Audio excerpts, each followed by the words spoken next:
JC, what do you guys do in practice with all those false starts, pre-snap penalties? Sort of take care of those going forward. Just take advantage of the opportunity when we incorporate different cadences throughout practices, and not just like good on good or versus the scout. Even if we're doing something just in the indie period, just changing up the cadence. Or sometimes we literally just line up and call a random play, and we'll change the cadence just to literally work on it. So yeah, just trying to instill in that discipline so we know, what we gotta do to be better.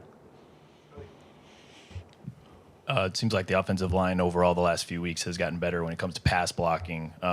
Still maybe working a little bit more on run blocking. What have you maybe seen on film that you guys need to clean up to fix that part of the game? Just handling movement better. I think we've gotten a lot better at that.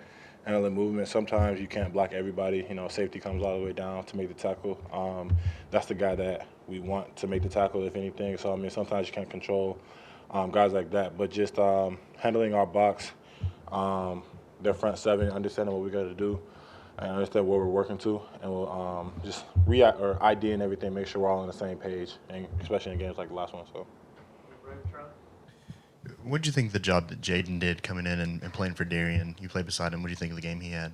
It was a big deal. He definitely been working hard, especially throughout this whole offseason.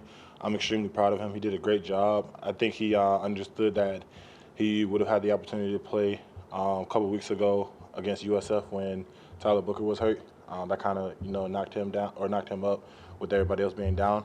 So especially ever since then, you just see his intensity and his laser focus just sharpen a lot more.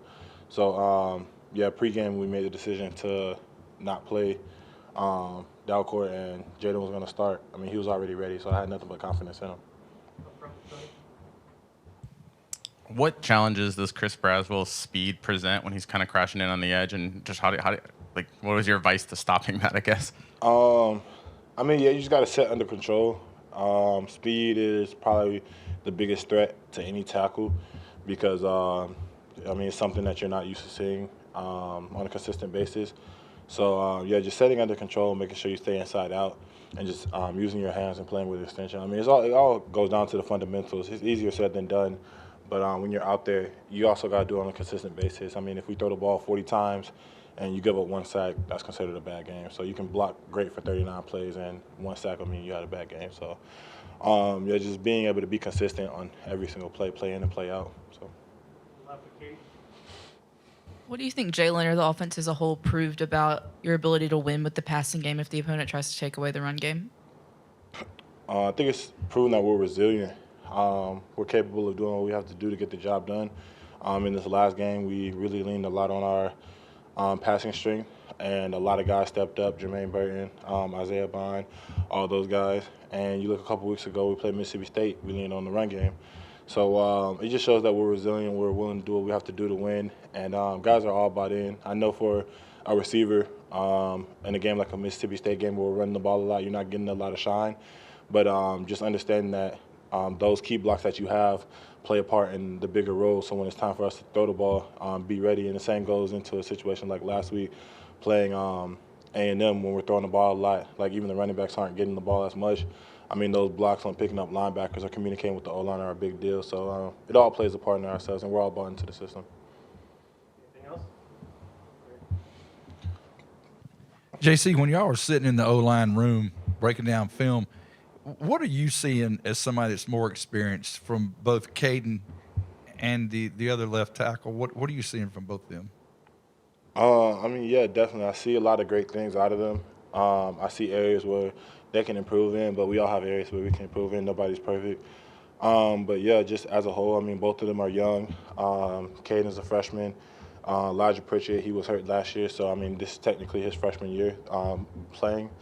But, I see a lot of great things out of them, and they just continue to work hard and stay in the playbook and do what they have to do. I know they're going to be great. What do you think these past three games have shown in terms of, winning 3 SEC games and winning 2 on the road? It's not easy to win in the SEC, so every win means something. But as I said earlier, it shows that as a unit, our offense is really resilient, and we do what we got to do to win, regardless of where we have to lean on or who we have to do it with. Guys have been hurt. Some guys couldn't play because of injury. it didn't matter. We got the job done. So, I mean, every guy from the starters to the backups are all bought in to doing what we have to do. And then from a defensive standpoint, in my opinion, those guys are playing great out there every single day. So, just having a great defense like that to build confidence with and help the offense out whenever we're like stalemating, it's great. So, I think we're trending in the right direction. I think we're going to be able to have a lot of great things coming in the future.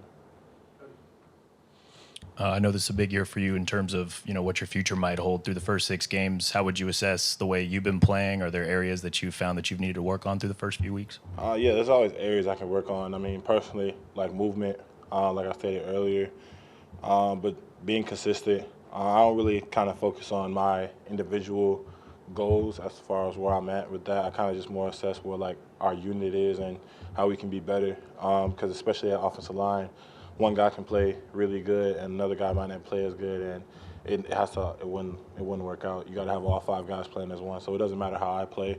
It doesn't matter how someone else might play if all 5 of us aren't playing to our best ability. And I know some games I don't play my best, and those are the games that I got to learn how to play more consistent and be better at. Yeah, is there an offensive lineman who might be playing now in the NFL or who used to play in the NFL that you model your game after, you really like to watch? Just 2 guys that I really like to watch, Lane Johnson and Trent Williams. I think they play. Lane Johnson, obviously, he plays right tackle, so I can see everything from a better viewpoint in watching him. But Trent, he plays with more of like a swagger and how he likes to get things done and feel me. So I like that side of Trent. But Lane, he knows what to do and he'll do it at a consistent level every single play. So both guys play 2 different styles of football, but they both played at the highest level, and they're both probably the best in their position at the respective spot. Anything else?